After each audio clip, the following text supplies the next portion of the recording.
Well, without being too, on the nose about it, you probably should raise your prices. Coffee's for closers only. So we've established my proposal is sound in principle. Now we're just haggling over price. Let's see how much we're going for on eBay. Man, it's the same as Dunkin' Donuts. Costs 15 times the price. Welcome to Impact Pricing, the podcast where we discuss pricing, value, and the sales-driven relationship between them. I'm Mark Stiving, and I run boot camps to help companies get paid more. Our guest today is Bill Wilson. Here are 3 things you want to know about Bill before we start. He is the CEO and founder of Pace Pricing, a pricing consulting firm. He's coached many companies through the SaaS Academy, and my favorite thing, totally jealous about this, he is the official pricing advisor for the government of New Zealand. I want that job. Welcome, Bill. Thanks so much. I'm thrilled to be here again. This is going to be great. Yeah, you were here in 2019. That was, I guess you've learned a few things since then. Just one or two. I may have changed I may have learned a few things along the way for sure. While I was running that startup, we focused on pricing for SaaS companies, and now into the consulting space. It's lots of learnings. Tons. So one of the best things about being a consultant is you get to see so many different companies, situations, et cetera. So it really expands your view of what pricing is and how it works. But let's jump back to the beginning. How did you get into pricing? Yeah. So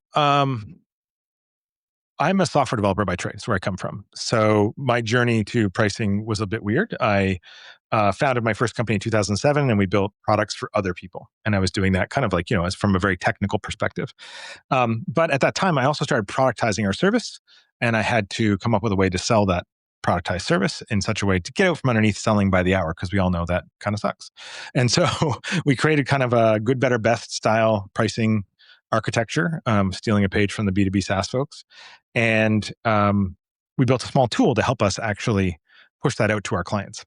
So anyway, we heard enough from our clients about, hey, this is a really, really cool tool. Where do you get it? Because we were selling to a lot of B2B SaaS companies ourselves. And that's when I realized we should go build something to help support B2B SaaS companies around pricing, at least from a quoting perspective. And that forced me to go very, very deep on pricing and really understand all the different models and things like that. So at that time, we were, as I was selling, I was also doing a lot of consulting on these sales calls, because people would inherently ask me, what do you think about our pricing? They would always ask that question. Do you think it's good? You see lots of pricing. What do you think? And I realized there's this weird thing that floats around pricing. It's a really delicate topic, it seems, and nobody really wants to own it. And that's what really got me excited about trying to help. And once we were acquired in 2020, I've spent all of my time since just helping B2B SaaS companies figure out their pricing and packaging and positioning. Nice. What a great story. And so you're a geek. I'm a geek. I was actually an electrical engineer a long, long, long time ago. But not that I remember anything. But what I think is really cool and attractive about pricing is we jump into it thinking, oh my God, it's quantitative. It's a number. Isn't that really cool? And then we had this brief conversation before we hit the record button, and it's actually about value, right? It's about something very different. So when did you realize it wasn't about the number? It's interesting. I think as part of my coaching at places like SaaS Academy and Volta and a few others, I wasn't only like the pricing questions would always turn into other types of questions. People would show up and go, I have a question about pricing. But what they really had a question about was positioning or the product itself or some of these types of things. So it took me a while to get to the point where I'm like, yep, it's all we can do. We can go off and do surveys and get quantitative data and get really confident in our data. And the big thing I learned is that, because to me, I was like, look, if we can get the data and be really, really confident in the data, it's going to work. What's the problem? Let's do this. Let's roll these pricing changes out. But it wasn't until a little later on that we'd go through these processes and have like really great outcomes, and then the teams would still be scared to death to get it out in front of their customers. And so that's when I realized there was 2 things happening. One, there's a value connection piece that was kind of missing, and I've always talked about value, but it didn't put it as far in the forefront as I should have. And then I guess secondarily is this idea that data doesn't necessarily breed confidence. right? What breeds confidence is a value understanding that is shared across the organization. So if you can all look at value in the same kind of lens, then you'll be much more confident as you go to roll out any kind of changes. And so that's what sort of really led me to believe, like, a layer on top of sort of value-based pricing is that the value lens across the organization has to be um, understood, because pricing impacts every single division of your company, and they all perceive it differently, and they all have their own wants and desires and needs, and we have to address that. So it's like a change management process almost. And that's where the Yeah, value and came in. yeah, and in the exact same way, every department in the company affects the value we deliver to our customers. So it's all. 100%. And I used to use this phrase a lot. I rarely use it anymore, but that is, you don't have a pricing problem, you have a value problem, right? Yeah, absolutely. Yeah, and so for me, I realized there's kind of three things that also feed into that. So there's the pricing itself, um, which to me is kind of like the packaging and the offer and the price points. But then there's the positioning, and then there's the product itself. And so those three things are all about value, right? So um, the value delivery, which is your product, right? That's how you deliver value to your customers. There's the value perception, which is how you position and present yourself to the world. And then there's the value capture, and that's how we price. And so those three things, I don't think you can change one without changing the others. I think it's like a triangle. They're all connected: product, pricing, and positioning. They all connect together. And so that even takes that value conversation even further, because now we're getting into the weeds and helping them with, understanding where product goes and how to position themselves in market. And it's really fascinating once you get into the value side of business. Yeah, and by the way, I agree with everything you just said. There was one piece that I'm sure that you have bundled into those three that you just talked about, but it didn't stand out to me, and that is salespeople selling value, being able to communicate the value that we're actually delivering to a specific buyer in any situation. Yeah, 100%. That whole value perception and positioning, because the positioning has to feed directly into your sales pitch. Especially if we listen to our really good friend, April Dunford, right? Obviously awesome. And her next book is Sales Pitch. So it's like, how do you take your positioning and then now turn it into something that your sales team can actually communicate? And I think 100% all of those things, and especially those frontline folks, customer success and sales, they are the stewards of your value proposition in market, and they have to really be able to communicate it and believe it. That's the other thing: conviction. Nice. Okay, so far we've been nice to each other. Let's get into it. So, so I ask all my guests, what is it that you're passionate about? What do you want to talk about? And Bill wrote, jobs to be done. I love using jobs to be done. And if you've been listening or reading me lately, you know that I'm not a fan of jobs to be done. So I'm going to give Bill a chance to convince me that I am totally missing the boat on this. So let's start. What the heck is jobs to be done, Bill? Let's start from the beginning. Sure. So the way I look at jobs to be done, I like Anthony Ulwick's sort of innovation design, outcome driven innovation approach, and I also like Clayton Christensen's approach to jobs to be done. It's like we take a bit from both of these things. So from my perspective, customers are trying to make progress on something in their life, right? And so I look at jobs as progress.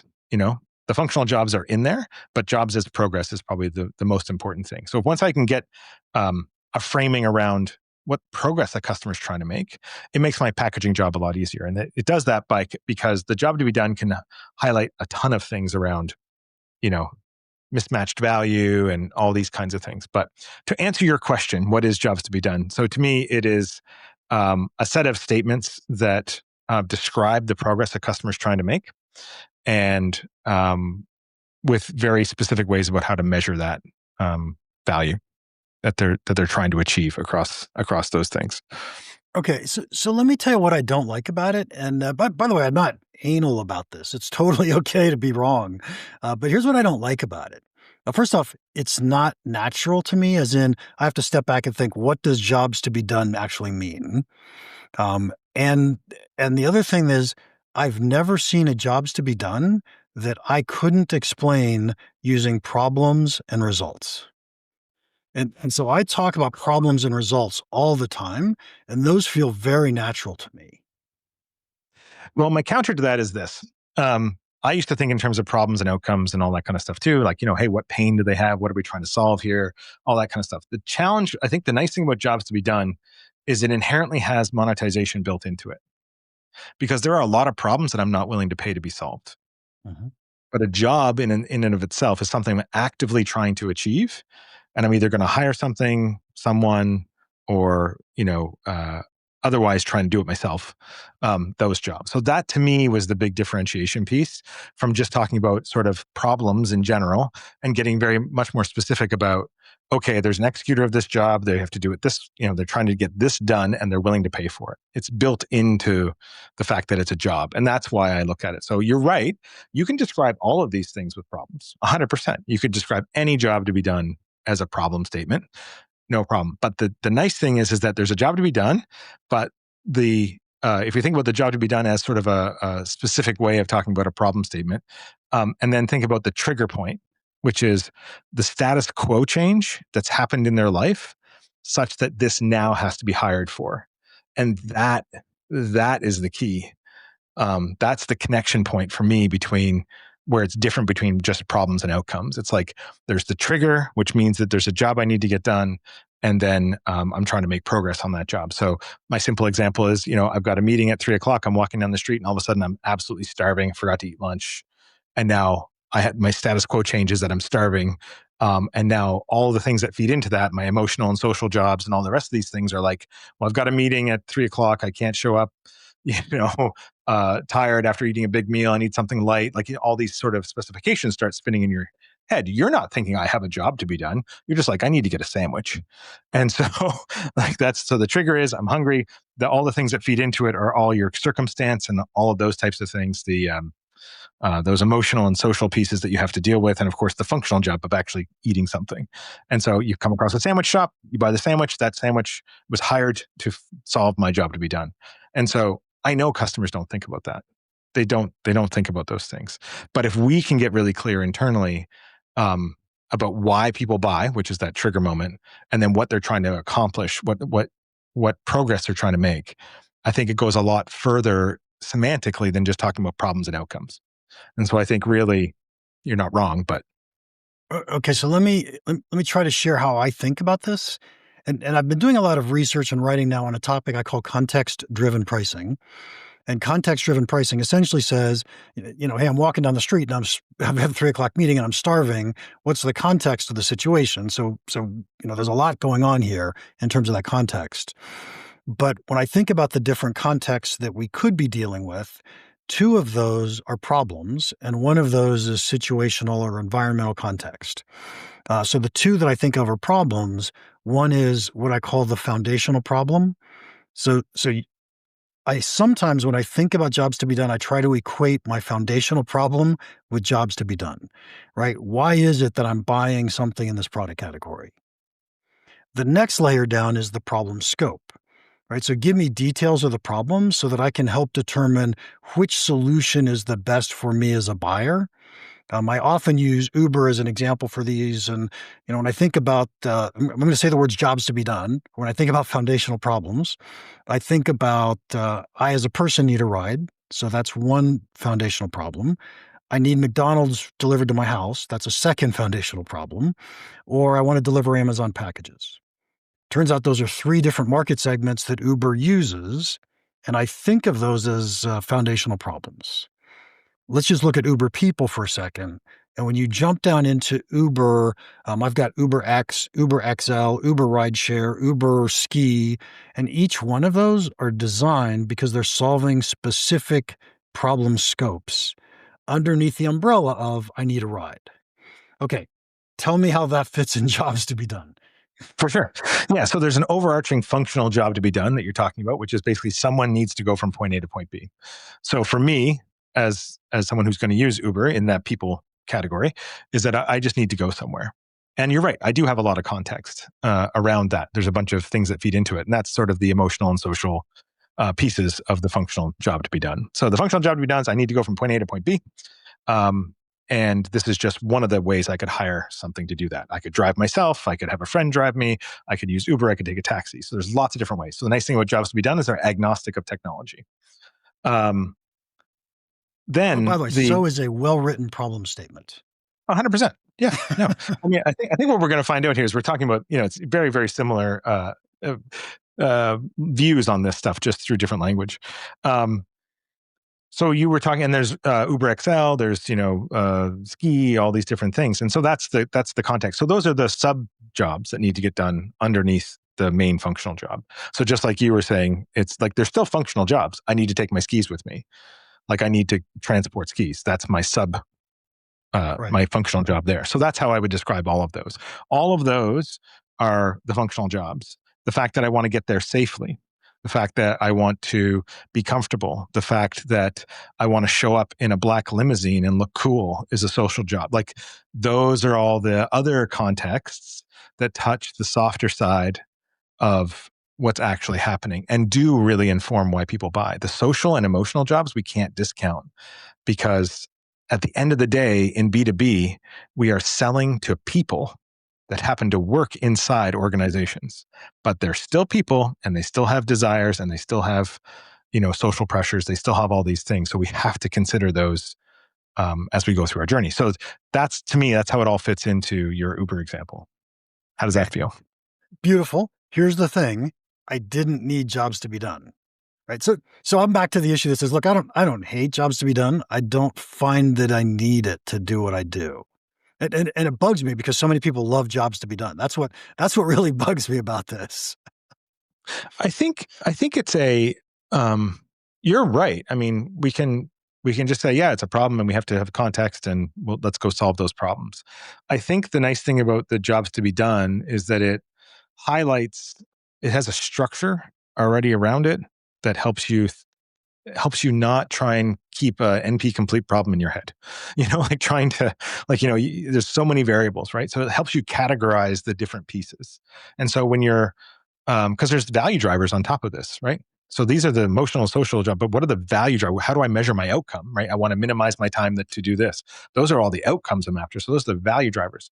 So having common language, I think is really, and it needs to be a bit more granular, I think, than, problem and context.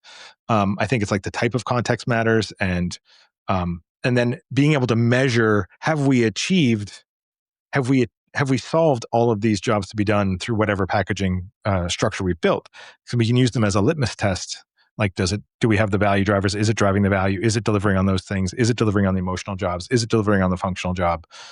So to me, that's why I use it. It's a very clear way of articulating value across the organization. And if they can adopt that, then everybody will have the same kind of lens. But talking about problems and context, I feel like is just, you're not wrong. I just think it's a layer above. I think it's almost too abstract.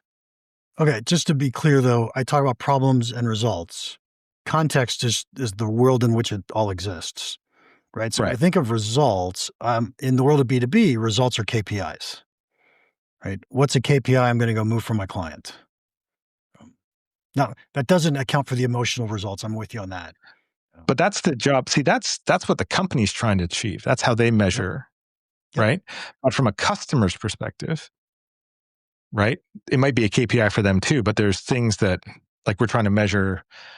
Like, the ultimate thing would be trying to find metrics that line up in both businesses, such that if we measure them, if you're already measuring it and I'm already measuring it, and we can make it go up for you and it goes up for us, then that's great.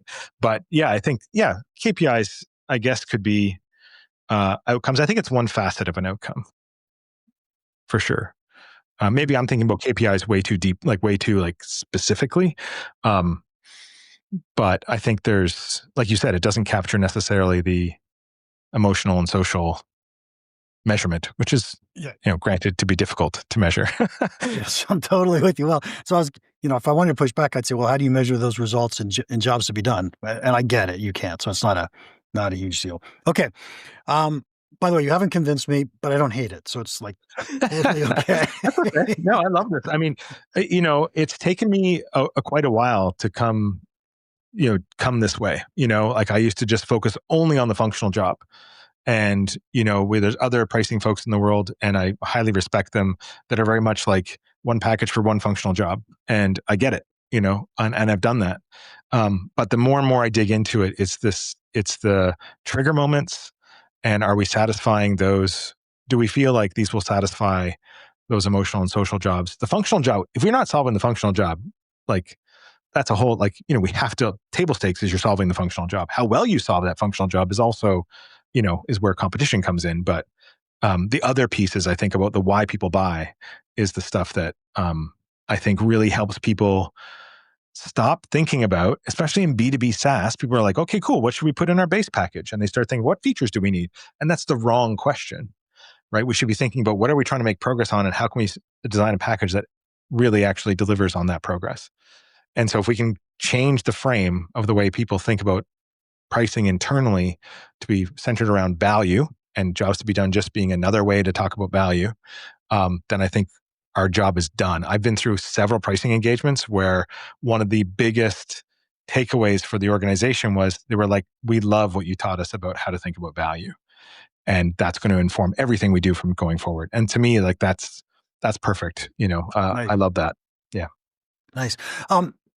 There's two different directions I want to take the conversation based on what you just said, but I'm going to pick one. And I want to talk about value versus, I'm going to say value versus emotion. And so if you think about Danny Kahneman's System 1 and System 2 thinking, right? So System 1 thinking is very intuitive, fast reaction.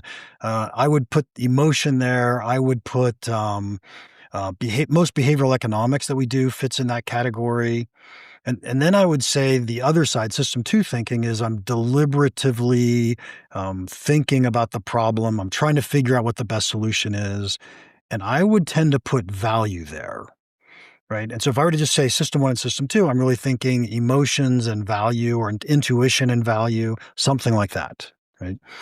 And so when I think of pricing and us trying to teach value, I really think about how do we help companies figure out how much more profit they're going to make when they buy our product, right? When I think about the other side, it's how do I help this buyer get a promotion? How do I have salespeople that take people out to lunch and are nice and friendly, right? Yeah, I think I follow. And so, first off, is that accurate in your thinking? Is there a different way that you would think about that? I mean, By the way, these are relatively new thoughts for me, which is why I love. yeah, no, I think I get what you're saying around the System 1 and System 2 thinking. And so, yeah, definitely emotional decisions, like why people buy. Is this the kind of thing you're digging into? And then there's also, of course, like the evaluation of, okay, does this product actually do what it says it's going to do? And can we actually achieve the results we're trying to achieve as a business? Those two things, right? And that's what we're talking about. Yeah. And that's really, you're really hitting on the really hard part of sales, I think, is managing those two things, right? Because, yeah, I just keep going back to, for me, it's like, from a value perspective, the value for the company that's delivering the product is one thing, but value for the customer is the other. And if we can continually deliver on that value, like value adoption, right? Because if we look at the three phases of value, we got value perception, value realization, and value adoption. And so realization is that first aha moment I get by using your product. I'm like, ooh, this is pretty cool. I like this. I generated an image in ChatGPT. That's amazing. But value adoption is that there's features and things inside the product that are driving you back to be using it on a constant basis. And that's the value adoption pieces. So that's how I sort of think about value in terms of inside the product. Like we have to do those things to make sure our customers are continually getting value. And then of course how do we capture value? How do we claim the right amount of money? And, in that exchange of like, we deliver value to you, our job is to then capture that value in terms of dollars. And so thinking about value from the company side is like, how much money is reasonable to extract from this value problem? I don't know if I'm talking in circles here, or if this is. No, I thought everything was good. What's funny is when you say, let me say this differently. I never, ever use the word value to say, what does the seller get? Right? I'll think in of profit or profit maximization or something like that. But to me, value is always the buyer side. right? How much value am I delivering to my buyer? Now, I'll often say how much of that value do I get to capture, right, as a seller, Yeah. but Yeah. it's That's what I always think. from the buyer's perspective. Yeah. Okay, cool. I was just confused. I thought you were saying value from the seller's perspective. That's where my confusion came from. So that's on No, me. so here's one of my many sayings, which you can hate or love. I don't care. Um, in B2B, value is measured in incremental profit.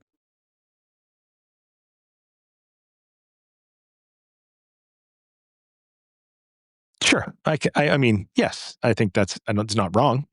I think there's other facets to it. Sure. I But mean, yeah. it's not nuanced, but what it does do is it tells you that if you as a seller are not thinking about the incremental profit you're making your customers, you have no idea what your value is.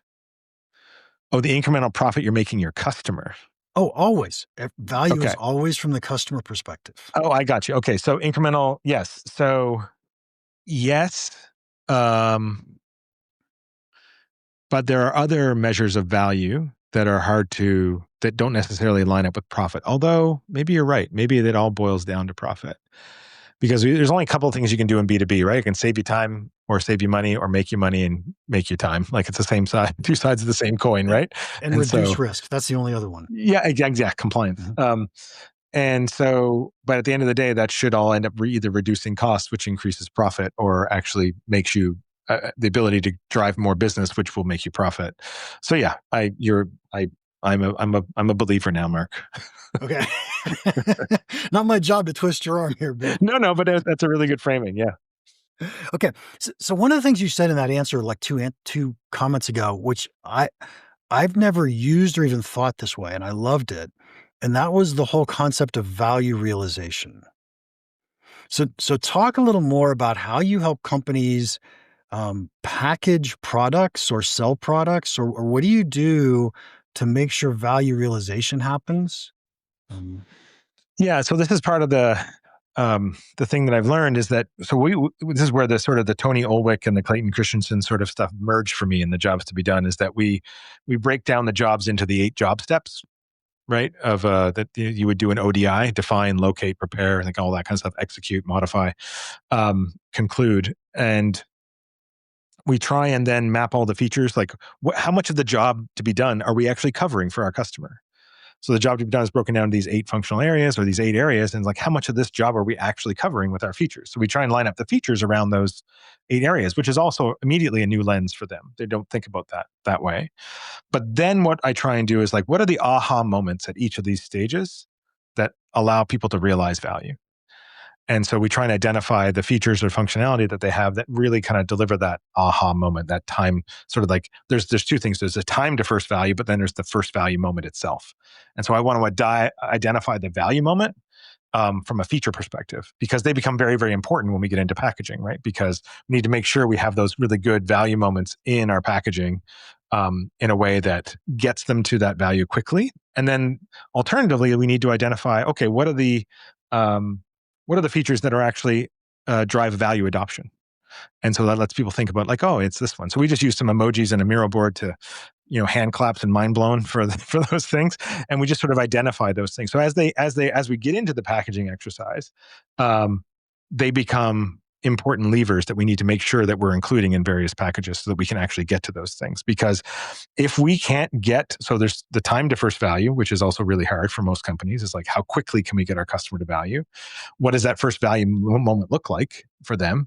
And then how can we continually reinforce that such that they never want to stop using us? Because that's where recurring revenue lives, is in value adoption, not in value realization. I can get anybody to realize value pretty quickly and they'll never buy my product more than once because either they got the value all at once. Think of data companies, right? They just deliver the data. I got the data. Cool. I'm out, tons and tons of seasonality problems in those businesses. But yeah, so that's how I think about it. It's actually interesting because I've always thought I take what you just said, and in my mind, it's always said, "Oh, that's onboarding. That's not my problem, right? My problem is how do I package up a set of features that solve a specific set of problems, And then if I were, we were talking about good, better, best packaging, I would say something like, your good is essentially your MVP at solving a specific problem at a certain level. And when you move to better, there's actually a different problem it's solving. It's not just more stuff. It's, hey, we're doing more. And so can you name it that way? And I've always thought that way as in, hey, I'm going to help you prove that we're delivering value so you stay with us.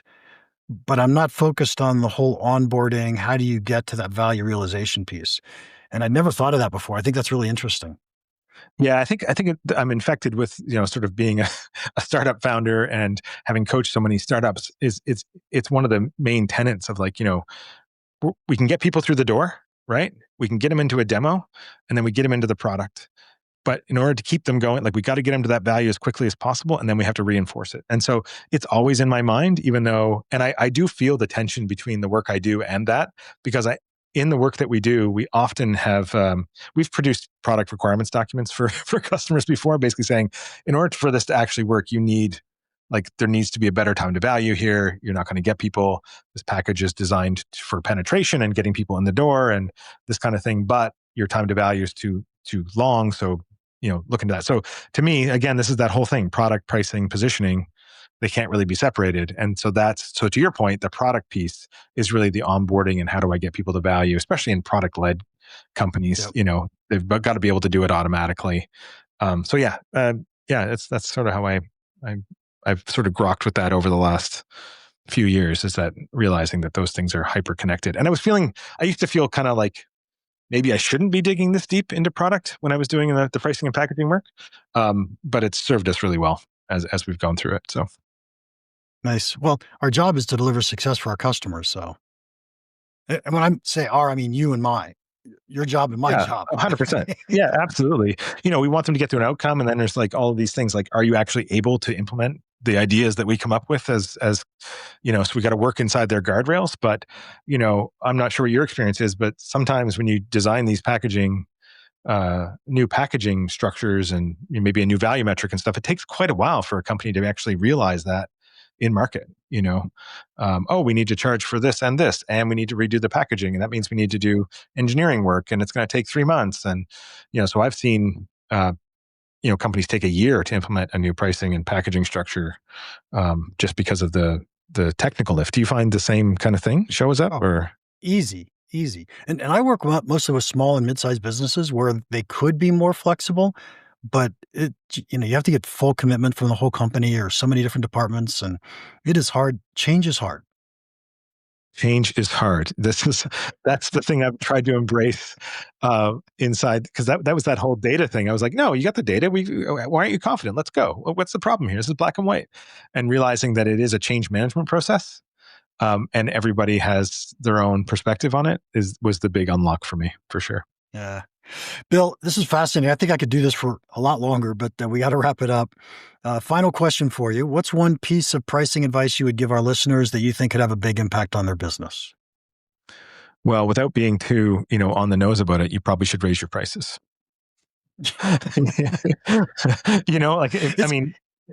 It's a silly thing, but everybody's scared to death to raise their prices. But if you haven't raised your prices in a couple of years, you're probably safe to raise your prices. And all that money that whatever you raise it by, whatever percentage that is going to fall directly to the bottom line, because nothing else is going to change in the business. It's fascinating. The amount of fear that's out there for that one thing is absolutely fascinating. So, Bill, thank you so much for your time today. If anybody wants to contact you, how can they do that? The best way is on LinkedIn. I'm pretty much WDR Wilson everywhere, but LinkedIn is where I spend most of my time, contemplating and writing about things. Excellent. And we'll put the link to that in the show notes. To our listeners, thank you for your time. If you enjoyed this, would you please leave us a rating and a review? And if you have any questions or comments about this podcast, or if your company wants to get paid more for the value you deliver, email me, mark@impactpricing.com. Now, go make an impact.